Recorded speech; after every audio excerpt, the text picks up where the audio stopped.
កំភងនឹងប្រងចារីខ្លះចិត្តខ្ញុំពីទៅតាមតែចិនដាយកស្នាជាលបាឲ្យប្រោះវេទនា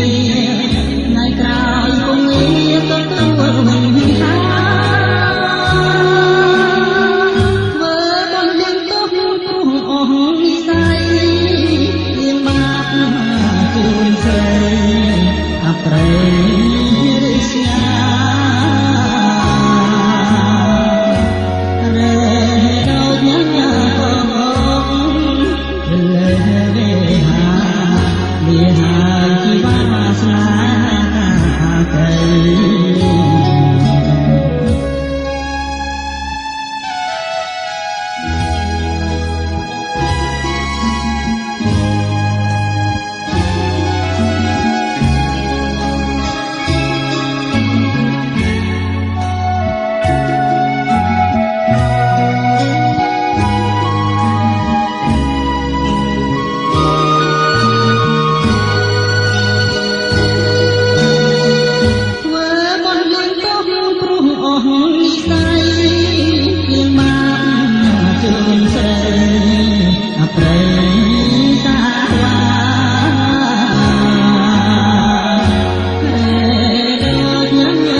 នំណាងកា